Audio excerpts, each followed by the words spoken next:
I am officially resigning as the eldest son of this family. Today was the day of the traditional memorial service. After 20 years of preparing every meal without fail, the eldest daughter-in-law collapsed on the kitchen floor in the early morning hours. Her wrists were swollen and her head was spinning, yet she forced herself back to her in-laws' house. In the kitchen, she worked alone as always, while in the living room, only the expensive beef brought by the second daughter-in-law received any praise. Since the eldest sister-in-law has no money or talent, she has to make up for it with her body. Those words drifted heartlessly across the dinner table once again. In Gusungan, her husband remembered the secret diary hidden in his pocket, the record of a woman that no one had bothered to read for 20 years. At that moment, he decided he would no longer remain silent. Why did he stop right in front of the memorial altar? And what is he about to say? Thank you for visiting our channel for these heartfelt stories.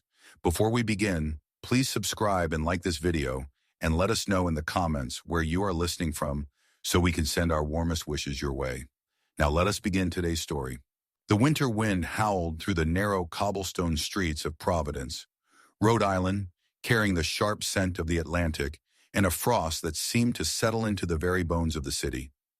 High on College Hill, the Grand Harrington estate stood like a silent sentinel amidst the swirling fog. Inside the manor, the air was thick with the smell of lemon oil and old money, a stark contrast to the biting cold rattling the window panes.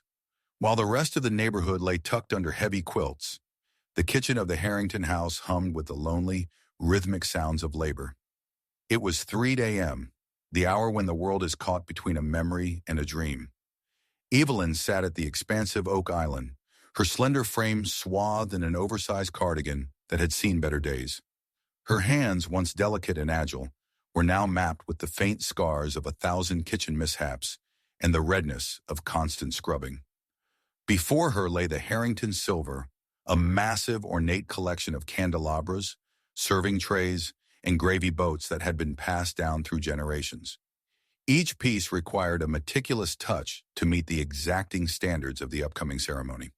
Evelyn, a woman in her mid-40s with a gentle, patient face and eyes that held the depth of a quiet ocean. Originally from a lineage that valued art and music, she had spent the last 20 years molding herself into the perfect pillar of a traditional American high society family. This was no ordinary gathering. Today marked the 20th anniversary of the passing of the Harrington patriarch, a man whose legacy weighed heavily on the halls of this house. For 2 decades, Evelyn had been the invisible architect of every memorial, every Thanksgiving, and every stifling formal dinner. She was the one who knew exactly how the napkins should be pressed and which silver polish left the fewest streaks. "Just a few more, Bear," Evelyn whispered, her voice barely a thread in the vast shadowed kitchen. At her feet, a massive, scruffy shadow shifted. Bear, a senior golden retriever with a face turned almost entirely white with age, let out a soft, sympathetic huff. He was the only other soul awake, his cloudy eyes fixed on Evelyn with a devotion that the humans in the house had long since forgotten to show. Bear didn't care about the polish of the silver. He only cared about the weary woman who shared her crusts of toast with him. As Evelyn rubbed a heavy cloth against a tarnished silver tray, the repetitive motion pulled her mind backward, drifting through the fog of time to a different life. She remembered a stage in a sun-drenched conservatory, the smell of rosin and aged wood, and the weight of a violin tucked under her chin. She had been a rising star, a woman whose music could make an audience hold its breath. She remembered the day she met Samuel, and the whirlwind of romance that had brought her to this drafty, dignified house in Providence. At the time, giving up her beau had felt like a noble sacrifice for love. Beatrice, her mother-in-law, had made it clear from the start. A Harrington wife was a patron of the arts, not a performer. A wife's duty was to ensure the brilliance of the family name, not the brilliance of her own solo. Evelyn's thumb traced the intricate engravings on the tray. She hadn't touched her violin in years. The calluses on her fingertips were no longer from steel strings, but from hot pans and garden soil. A quiet, hollow ache blossomed in her chest, a familiar guest she usually managed to usher away with a long list of chores. The kitchen clock ticked, a cold, mechanical heartbeat. The silver was done, but the heavy ceramic platters for the morning's catering were still perched on the highest shelves of the pantry. Evelyn stood up, her knees popping in the silence. A wave of dizziness washed over her, making the floor tilt momentarily. She gripped the edge of the island, waiting for her pulse to steady. She had been pushing herself too hard, between her secret part-time shifts at the local laundry to cover the extra expenses Beatrice refused to fund, and the grueling preparations for this anniversary. Evelyn had barely slept 4 hours in the last 3 days. But the Harringtons did not accept excuses. To them, Evelyn was like the plumbing or the heating, expected to function perfectly without ever being noticed. "Almost there," she murmured, more to herself than to the dog. She walked into the walk-in pantry, the air here even colder. The large porcelain tureen, the centerpiece for the morning soup, sat on the top shelf. It was a heavy Victorian-era piece, awkward and dense. Evelyn stepped onto the small wooden ladder, her muscles trembling with fatigue. As she reached up, her fingers grazing the cool glaze of the ceramic, a sudden, sharp pain spiked behind her eyes. It was as if the frosted air of Providence had suddenly surged into her skull. The lights in the pantry flickered, then began to spin in a sickening kaleidoscope of yellow and black. She felt the tureen slip. She tried to tighten her grip, but her arms felt like they belonged to someone else. Heavy, unresponsive lead. "Samuel?" she breathed, her voice failing her. The world tilted violently. The last thing Evelyn saw was the white, worried face of Bear lurching toward her, and the cold, unyielding gleam of the marble floor as it rose up to meet her. The heavy thud of her body echoed through the silent house, followed by the terrifying clatter of shattering ceramic. Then nothing but the sound of the winter wind whistling through the cracks in the door. The silence that followed the crash of the porcelain tureen was more deafening than the sound itself. It was a heavy, suffocating stillness that seemed to expand from the pantry, crawling up the grand staircase and into the master suite where Samuel lay in a restless sleep. Samuel stirred, his mind caught in the gears of a dream about a bridge that refused to connect. He reached out an arm, seeking the familiar warmth of his wife, but his hand met only the cool, flat surface of an empty silk sheet. The realization that Evelyn was not there was not immediate. It was a slow, creeping dread that had become a routine part of his nights. He knew she was downstairs. He knew she was always downstairs, tethered to the demands of a family name that demanded everything and gave back nothing but hollow prestige. Then came the howl. It was Bear. It wasn't the playful bark of a dog greeting the morning, but a primal, mournful wail that shattered the frost-tipped quiet of the manor. Samuel sat bolt upright, his heart hammering against his ribs like a trapped bird. He didn't grab a robe. He simply ran, his bare feet slapping against the cold mahogany floorboards. He descended the stairs 2 at a time, the dim moonlight casting long, skeletal shadows across the portraits of Harrington ancestors, who watched him with painted, judgmental eyes. "Evelyn?" he called out, his voice cracking. "Evelyn, where are you?" He reached the kitchen, and the sight that met him was a tableau of domestic tragedy. The ornate porcelain tureen lay in 1,000 jagged shards, scattered like broken promises across the marble. And there, amidst the debris, lay Evelyn. She looked smaller than he remembered, a frail bird fallen from a high nest. Bear was nudging her shoulder with his wet nose, his tail tucked between his legs, let out a low, vibrating whimper. Samuel dropped to his knees, his hands trembling as he reached for her neck to find a pulse. It was there, thready and fast, like a distant drumbeat. "Oh God, Evelyn, wake up. Please, wake up." "What on earth is that dreadful racket?" The voice was like a shard of ice. Samuel looked up to see his mother, Beatrice Harrington, standing in the doorway. She was wrapped in a silk dressing gown of deep emerald, her silver hair perfectly coiffed even at 4 in the morning. At 75, Beatrice was the undisputed sovereign of the household, a woman who viewed emotions as a form of untidiness. "Mother Evelyn collapsed," Samuel said, his voice thick with panic. "I think she's seriously ill. We need to call an ambulance." Beatrice stepped closer, her nose wrinkling as she surveyed the shattered porcelain. She didn't look at her daughter-in-law's face.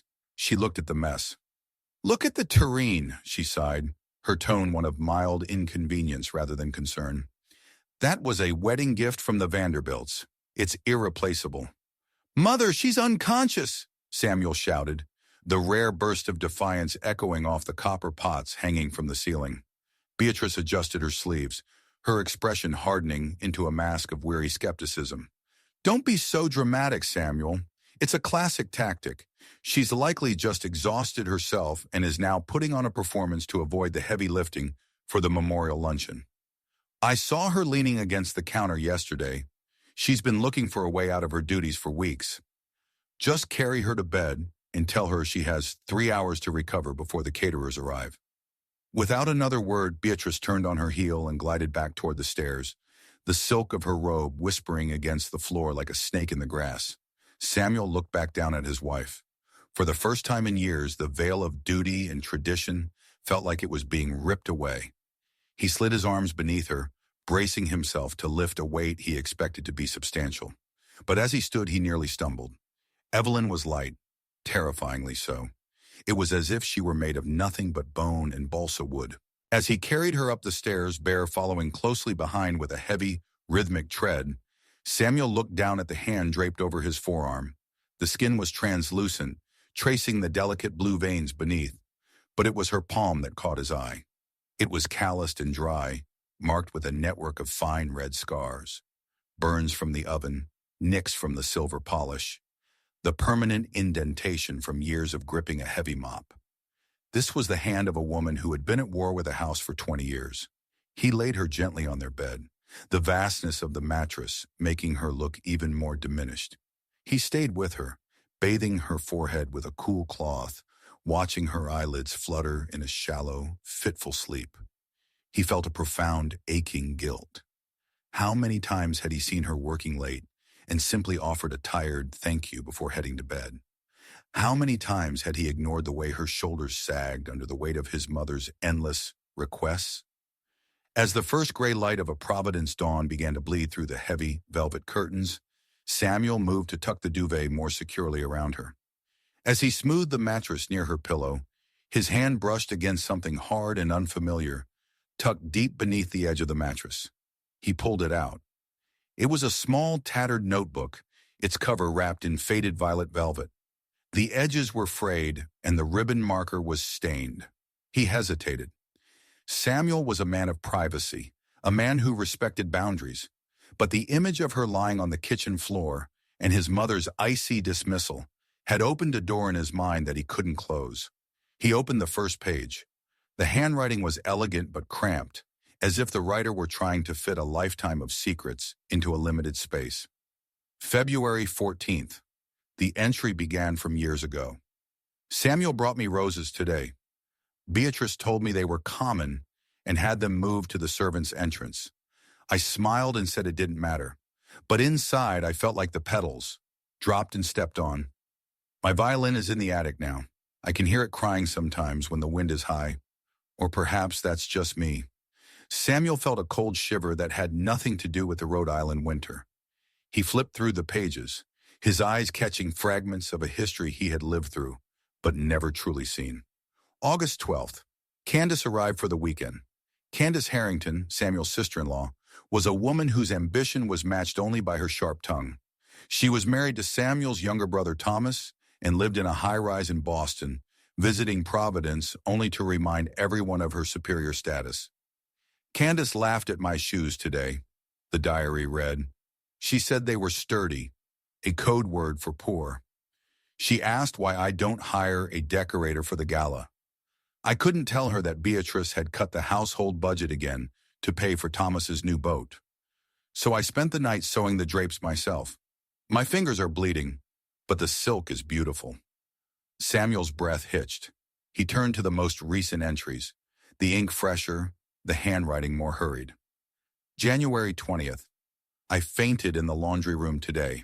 No one saw. I managed to get up before the timer went off. I must keep working. The memorial is coming, and Mother wants the silver polished to a mirror shine. If I don't do it, who will? I am so tired, not the kind of tired that sleep can fix. I am tired in my soul. The final entry, written just 24 hours ago, was nearly illegible. I think I'm disappearing.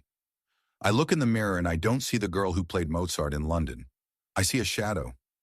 Just one more day. I just need to get through the memorial. Then maybe I can rest. If God is kind, he will let me sleep for 100 years. Samuel closed the book, the violet velvet feeling like lead in his hands. He looked at Evelyn, her breathing still shallow, her face a mask of exhaustion. Outside, the city of Providence was waking up, the sound of early traffic beginning to hum. But inside the Harrington Manor, the silence had finally been broken, not by a sound but by the weight of a woman's hidden truth. The pale light of dawn crawled across the bedroom floor, illuminating the dust motes dancing in the cold Rhode Island air. But Samuel didn't notice. He remained anchored to the armchair beside Evelyn's bed, the violet velvet diary resting heavily in his lap. His wife remained in a deep, precarious sleep, her breathing so shallow it barely stirred the duvet. Samuel turned another page, his heart thudding with a mixture of dread and a dawning, terrible clarity. The ink on the pages seemed to bleed into his own conscience. He had known his mother, Beatrice, was frugal with the household accounts, often citing the unstable market or the preservation of the Harrington estate. But the diary revealed a far more sinister reality. November 22nd, the entry read, the handwriting slanted as if written in a hurry. Beatrice told me today that there is no budget for the Thanksgiving centerpiece or the premium turkeys. She said, as a Harrington wife, I should be able to manage through grace alone. But I saw the bank statements she left on the mahogany desk, another $10,000 sent to Thomas in Boston for his club memberships. Samuel's grip tightened on the edge of the book. He continued reading, discovering the lengths to which Evelyn had gone to shield him and the family from the embarrassment of Beatrice's selective poverty. I went back to the wash and fold on Westminster Street today, Evelyn had written. The steam is stifling, and the owner, Mr. Henderson, looks at me with pity, but the cash is immediate. 8 hours of folding linens after I finish the chores at home gives me enough to buy the crystal vase Beatrice demanded for the foyer. She told the guests it was a family heirloom. I just smiled and served the tea, my back screaming for a moment of rest. Samuel felt a wave of nausea. His wife, a woman who had once played the violin for dignitaries, was scrubbing floors and folding strangers' laundry in the grimy corners of Providence just to satisfy his mother's vanity. And he, blinded by his own busy career and the comfort of her silence, had let it happen. He turned the page to an entry dated from last Easter. This was when Candace Harrington had come to visit from Boston. Candace was a woman of sharp angles and even sharper judgments, a socialite who wore her husband Thomas's fleeting success like a suit of armor. Candace spent the afternoon criticizing the hors d'oeuvres, the diary noted. She pulled me aside while I was whisking the hollandaise. She didn't realize the kitchen door was ajar, and she whispered to Thomas, I don't know why Samuel married someone so provincial. She has no real pedigree, no education beyond a music school. She truly is only fit for the kitchen. It's a mercy Beatrice keeps her busy, or she might try to speak in public. The cruelty of the words hit Samuel like a physical blow. He remembered that Easter. He remembered Candace's patronizing smiles and how he had laughed off her witty remarks, thinking they were just sister-in-law banter. He hadn't seen the way Evelyn had flinched behind the steam of the stove. New characters began to populate the edges of the diary's narrative. There was Arthur, the Harringtons' longtime gardener, a man with leathery skin and kind eyes who seemed to be the only one who noticed Evelyn's decline. Arthur brought me a sprig of lilac today, Evelyn wrote in May. He told me I looked like I was carrying the weight of the hill on my shoulders. He offered to help me carry the groceries, but Beatrice saw us from the solarium and scolded him for wasting time. I felt so ashamed, not for the work, but because Arthur sees me, and my own husband looks right through me. Samuel closed his eyes, the guilt a cold weight in his stomach. He moved his gaze to Evelyn's sleeping form. Her hand, resting outside the covers, was mapped with the faint, white scars of her secret labor at the laundromat. He felt a desperate urge to wake her, to beg for forgiveness, but the doctor's warning about her exhaustion kept him still. He forced himself to read the final page, the one written just before she collapsed in the pantry. It was a single paragraph, the ink smudged as if by a fallen tear. The silver is polished. The house is ready for the ghosts of the Harringtons. My body feels like a clock that has run out of its mainspring. I am surrounded by people, yet I have never been more alone.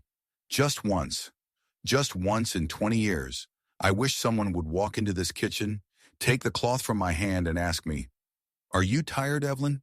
Instead of, "Is the work done yet?" The book slipped from Samuel's hands and landed with a soft thud on the carpet. He buried his face in his palms, and for the first time in his adult life, a Harrington man let out a broken, jagged sob.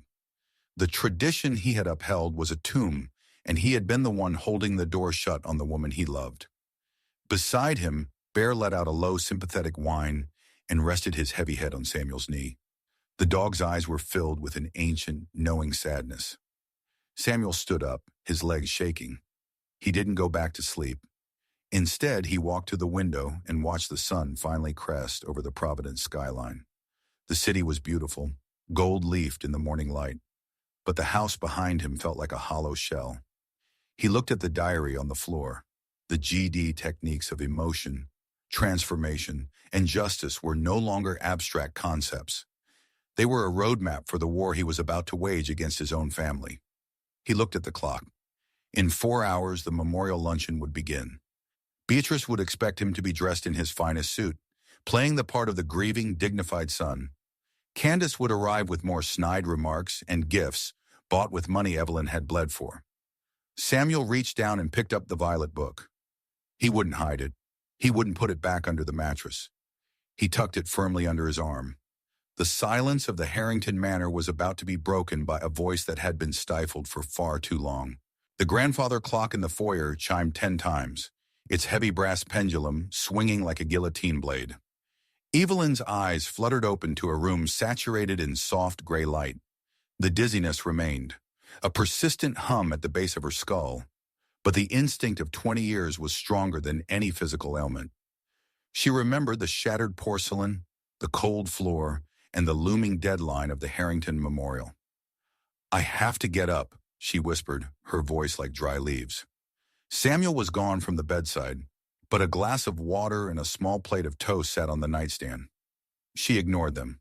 With trembling hands, she forced herself into a charcoal gray dress, the color of a mourning dove. She moved like a marionette with frayed strings, leaning against the walls for support as she descended to the kitchen. The manor was already beginning to stir. Mr. Sterling, the head of the boutique catering team Beatrice had hired to supervise Evelyn, was barked orders at 2 assistants. He was a man of immense self-importance, wearing a crisp white apron as if it were a military uniform. To him, Evelyn was merely an extra pair of hands, an unpaid servant whose presence was an inconvenience to his professional flow. "Ah, the lady of the house finally joins us," Sterling remarked without looking up from his garnish tray. "Your mother-in-law was quite adamant that the consomme be served at precisely noon. I suggest you begin the final strain, and do try not to break any more family heirlooms." Evelyn said nothing. She simply picked up a fine mesh sieve. Every movement sent a dull throb through her temples, but she worked with a ghostly efficiency. By 11:30, the grand dining hall was a sea of white linen, polished silver, and the heavy fragrance of lilies. The guests began to arrive, a parade of Providence's elite and Harrington distant cousins. Among them was Thomas Harrington, Samuel's younger brother. Thomas was a man whose charm was as thin as his bank account, possessing a frantic kind of energy that suggested he was always running from a creditor. Beside him walked Candace, her chin tilted at an angle that suggested the very air in the room wasn't quite pure enough for her lungs. "Oh, look at this spread," Thomas exclaimed, hovering near the buffet. "That roast looks magnificent. Candace, didn't you say you sourced this from that exclusive butcher in Boston?" "I did," Candace lied smoothly, smoothing her silk dress. "I spent weeks ensuring we had the finest Wagyu. I knew Evelyn would be too overwhelmed to handle the main course properly, so I took the liberty. It's the least I could do for the family legacy." Evelyn, standing near the sideboard with a heavy tray of crystal stemware, felt a hollow pang in her chest. She had spent 6 hours the previous day brining and prepping that meat, sourced from a local farm she had visited personally to save on costs. Candace had simply arrived an hour ago and handed a business card to Beatrice, claiming the credit. The luncheon proceeded like a well-rehearsed play. The guests laughed and toasted to the memory of the Harrington patriarch, their voices rising in a cacophony of self-congratulation. Samuel sat at the head of the table, his face a mask of unreadable stone. He didn't eat. His eyes followed Evelyn as she moved around the table, pouring wine and clearing plates. Evelyn felt like a phantom. She drifted between the chairs, unnoticed and unthanked. She watched Beatrice hold court, telling stories of Harrington greatness while conveniently omitting the woman who kept the mansion breathing. To these people, Evelyn wasn't a person. She was a feature of the house, as stationary and silent as the wallpaper. She retreated to the shadows near the velvet curtains, her breath hitching. Her legs felt like they were made of water. She watched the light catch the silver she had polished until her fingers bled at 3 a.m. In that moment, the realization from her diary hit her with renewed force. She was a ghost haunting her own life. Candace stood up, her glass of dark, expensive Cabernet held aloft. "A toast," she cried, "to the Harrington tradition and to the strength of those who carry it." As Candace sat back down, her elbow caught the edge of a dessert spoon. She lurched to steady herself just as Evelyn was passing behind her with a fresh bottle of wine. The collision was sharp. Candace's glass tilted, the deep red liquid splashing across the front of her cream-colored designer dress, and a significant portion drenching Evelyn's gray dress. The room went silent. The only sound was the drip-drip of wine onto the Persian rug. "My dress!" Candace shrieked, her face contorting into a mask of fury. She turned on Evelyn, her voice rising to a shrill pitch that sliced through the room. "You clumsy provincial fool, do you have any idea what this costs? It's a bespoke piece from Milan. You've always been useless, Evelyn, but this is beyond the pale." Beatrice stood up, her eyes flashing with cold fire. "Evelyn, I told you to stay in the kitchen if you couldn't maintain your composure. You've ruined the entire atmosphere. Look at the mess you've made of Candace." Evelyn stood frozen, the cold, wet wine seeping through her fabric, chilling her skin. She looked at Beatrice, then at Candace, who was dabbing at her dress with a linen napkin as if she were cleaning a crime scene. No one asked if Evelyn was hurt. No one noticed that she was swaying on her feet, her face as white as the lilies on the table. I am sorry," Evelyn whispered, her voice trembling. "Sorry isn't enough," Candace snapped, tossing the soiled napkin toward Evelyn's feet. "You're just like the help, aren't you? Always fumbling. Mother was right. You only belong in the kitchen where you can't be seen." Samuel's chair scraped loudly against the floorboards. The sound was like a gunshot. He stood up, his hand reaching into the breast pocket of his blazer. He didn't look at Candace. He didn't look at his mother. His gaze was fixed on Evelyn, who looked as though she might shatter into 1,000 pieces right there in the dining hall. The air in the room grew heavy, charged with a sudden electric tension. The ghosts of the Harringtons seemed to hold their breath as Samuel stepped away from the table, walking toward his drenched, trembling wife. The dining hall, once filled with the clinking of silver and the hum of self-important chatter, fell into a vacuum of silence so absolute it felt physical. All eyes were fixed on Samuel as he walked toward Evelyn. He didn't offer her a napkin, and he didn't apologize to Candace for the ruined dress. Instead, he took his wife's trembling, wine-stained hand and pulled her gently but firmly toward the center of the room. "Samuel, what is the meaning of this?" Beatrice's voice was a sharp crack of a whip. "Take your wife to the kitchen and deal with this mess privately. You are making a scene." Samuel turned to look at his mother. For the first time, the deference that had defined his relationship with her was gone, replaced by a cold, hard clarity. "No, Mother," he said, his voice quiet but carrying to every corner of the room. "The scene was made 20 years ago. We are just finally acknowledging it." He reached into his jacket and pulled out the violet velvet diary. Evelyn's breath hitched, a small, broken sound. She reached out a hand to stop him, her eyes wide with a mix of terror and shame. But Samuel held the book tight. "This," Samuel announced, holding the diary aloft so every cousin, aunt, and Harrington associate could see it, "is the true history of this house. It isn't written in the ledgers or engraved on the silver. It's written in my wife's blood and exhaustion." "Samuel, stop this instant." Beatrice stood up, her face flushed with a rare, unsightly anger. "That is private property. It is undignified." Samuel ignored her. He opened the book to a dog-eared page and began to read. His voice was steady, resonant, filling the hall like a funeral oration. December 24th, he read. Samuel thinks the New Year's gala is funded by the family trust. He doesn't know that Beatrice stopped my allowance months ago to pay for Thomas's gambling debts in Boston. I spent tonight at the laundromat, folding heavy linens until my fingernails bled, just so I could buy the imported champagne Beatrice insisted on. I told Samuel I was just tired from the winter air. I don't want him to know the price of his mother's pride. A collective gasp rippled through the room. Thomas, who had been smugly sipping his wine, suddenly looked at his plate, his face turning a sickly shade of gray. Aunt Agatha, the oldest living Harrington and a woman known for her brutal honesty and sharp eyes, leaned forward, her silver-topped cane clicking against the floor. She had always suspected the household was a house of cards, but the reality was far grimmer than she imagined. Samuel flipped the page. And here, an entry regarding our dear Candace. Candace's face drained of color. She opened her mouth to protest, but Samuel's gaze cut her off. April 15th, he continued. Candace told the guests that I am provincial and uneducated.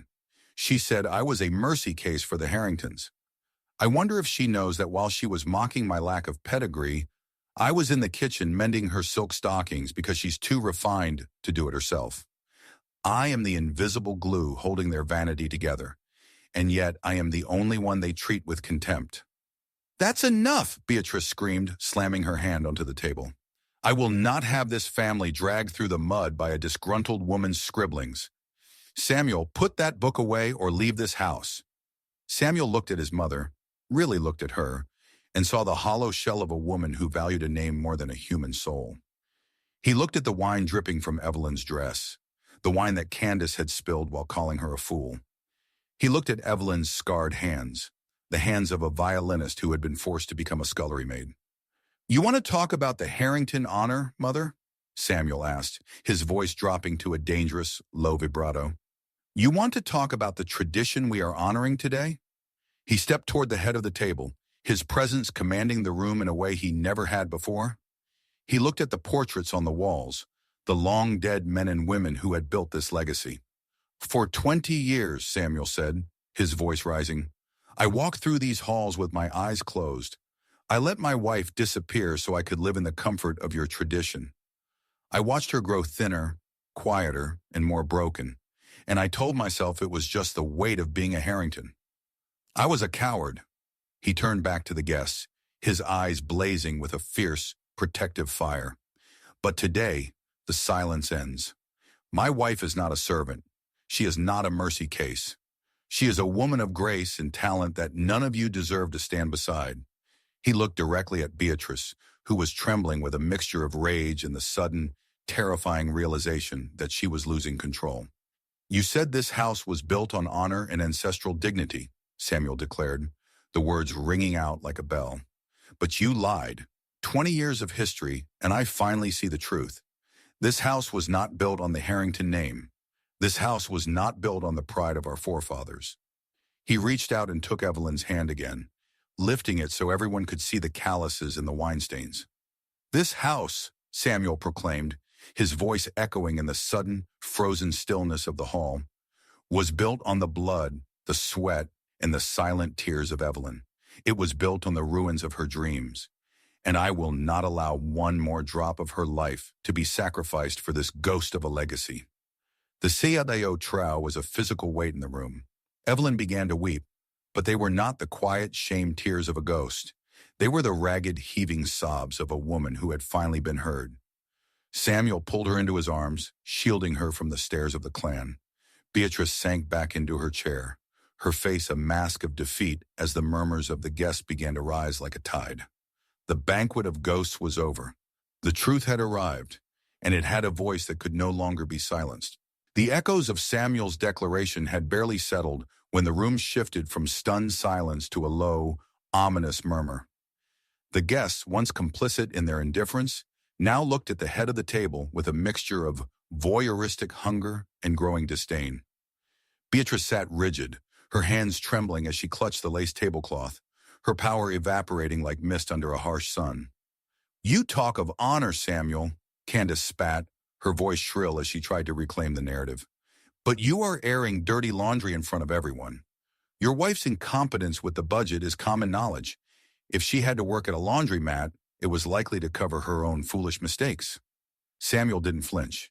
He reached back into his blazer and pulled out a manila envelope he had tucked away earlier that morning, a collection of documents he had retrieved from the study while Evelyn was resting. I thought you might say that, Candace, Samuel said, his voice dropping to a terrifyingly calm level. So I did some digging into the Harrington Education Trust, the fund intended for my children and the younger cousins. He pulled out a series of bank statements and spread them across the table, right next to Candace's spilled wine. Evelyn was blamed for the missing household funds for years, Samuel announced, looking directly at a new face in the crowd.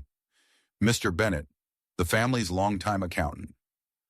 Bennett was a stooped man with thick spectacles and a nervous habit of smoothing his comb over, a man who had spent decades looking the other way to keep his job. Mr. Bennett, Samuel called out, would you like to explain these withdrawals?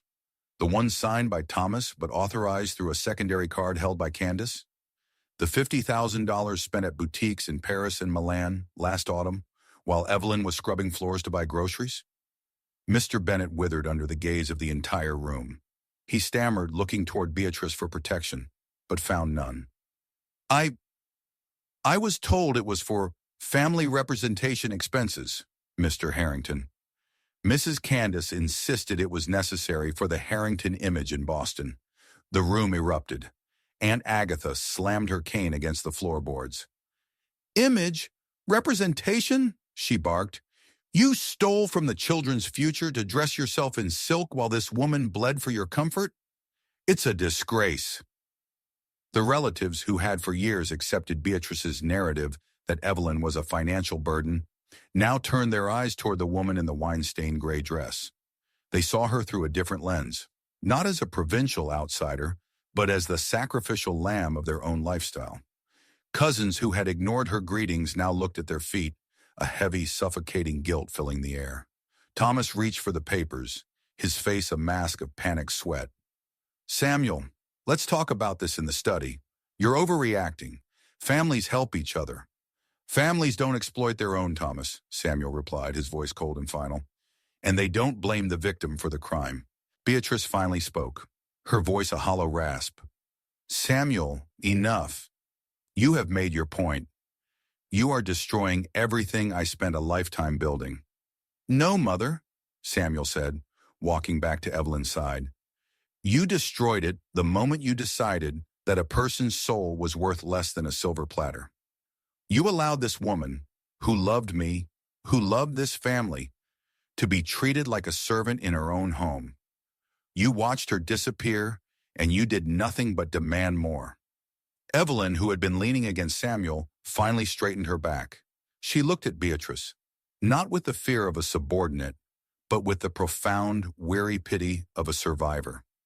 She didn't need to speak. Her silence was a louder indictment than any shout. Samuel didn't wait for a rebuttal. He didn't wait for the guests to finish their wine or for the catering staff to clear the ruins of the luncheon. He reached down and took Evelyn's hand. Her fingers were cold, but for the first time in 20 years, they weren't trembling. We're leaving, Samuel said. You can't, Beatrice whispered. The ceremony, the guests. The ceremony ended the moment the truth was told, Samuel said. He didn't look back as he led Evelyn toward the grand foyer.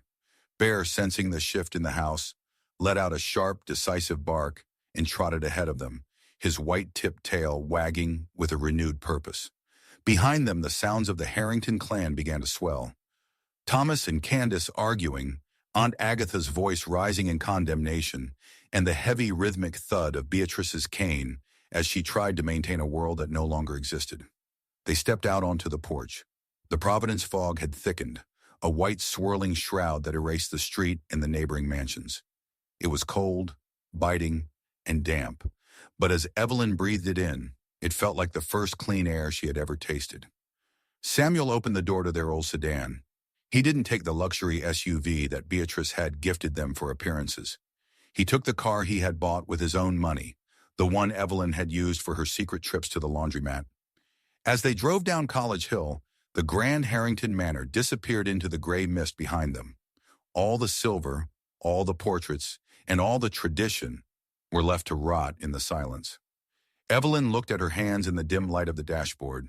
The wine stains were still there, but beneath them, the scars felt less like marks of shame and more like badges of endurance.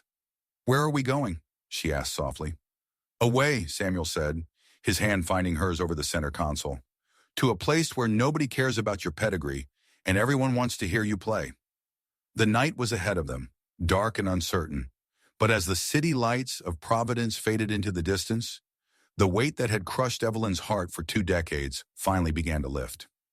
They were heading toward Boston, not to the high-rises and the social circles of Thomas and Candace, but to the quiet, salt-sprayed corners where healing could begin. The GD technique of justice and redemption was complete. The wicked had been exposed, the truth had been rewarded, and the unlikely hero had claimed his wife's freedom. The drive from Providence to Boston was a journey through a changing world. As the heavy, historic stone of the Harrington estate faded into the rearview mirror, the air began to shift, losing its suffocating weight of lemon polish and ancient expectations. By the time they reached the outskirts of the city, the salt spray of the Atlantic was thick in the air, a wild, cleansing scent that seemed to scrub at the edges of Evelyn's tired spirit. Samuel had chosen a small, weather-beaten cottage in a quiet corner of South Boston, near the edge of the harbor.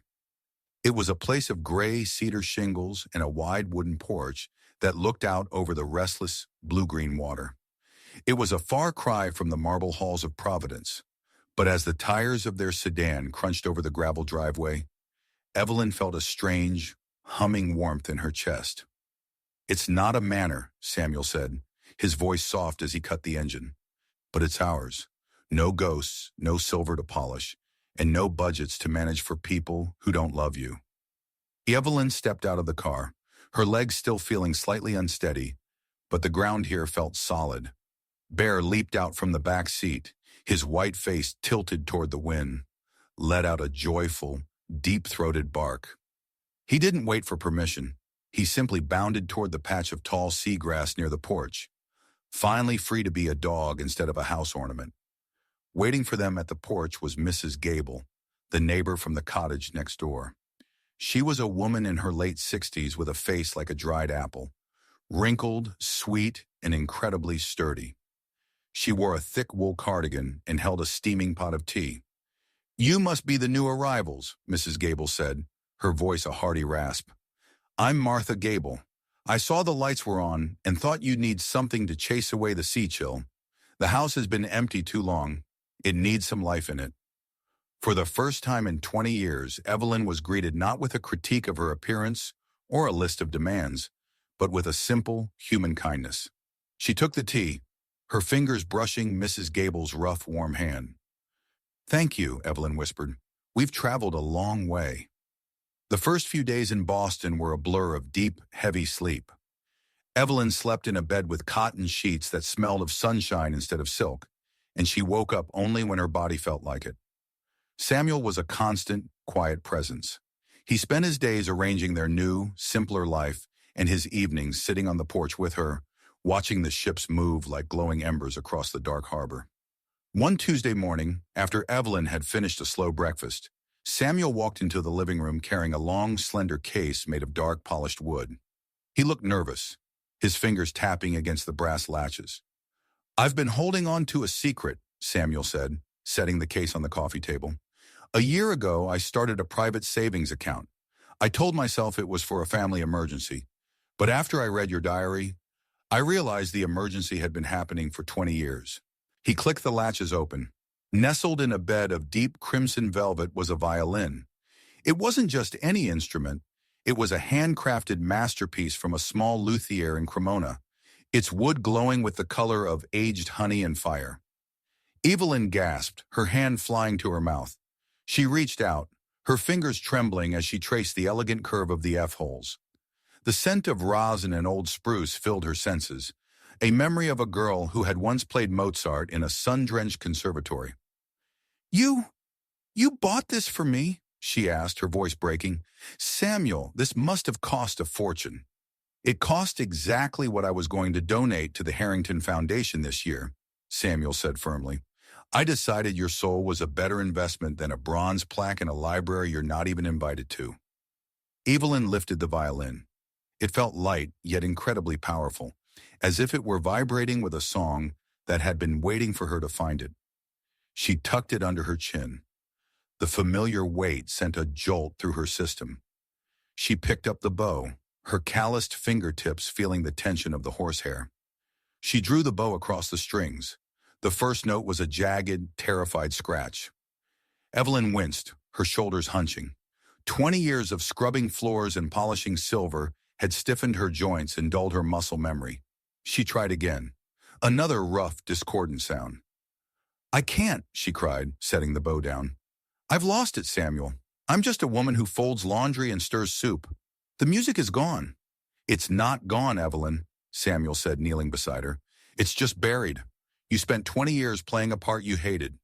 Give yourself time to learn the part you love. Every day after that, Evelyn practiced. At first, she could only play for 10 minutes before the ache in her hands became too much. The notes were shaky, like a child learning to walk. But slowly, the red scars on her palms began to soften, and the dexterity returned to her fingers. She practiced as the fog rolled in over the harbor. She practiced as the gulls shrieked over the pier. Mrs. Gable would often sit on her own porch, knitting in silence, listening to the progression from broken scales to fragments of Vivaldi. One evening, as the sun was setting in a bruise of purple and gold over the Boston skyline, Evelyn found herself playing a piece she hadn't thought of in decades. Massenet's Meditation. The music flowed out of the cottage, a long lyrical prayer that seemed to weave itself into the sound of the waves hitting the rocks below. As she played, a realization began to settle into her bones. For 2 decades, she had believed her worth was tied to Beatrice's approval, to Candace's recognition, and to the Harrington name. She had thought that if she just worked hard enough, if she was perfect enough, they would finally see her. But as the final note faded into the salty air, Evelyn realized that the ghosts of Providence had no power here.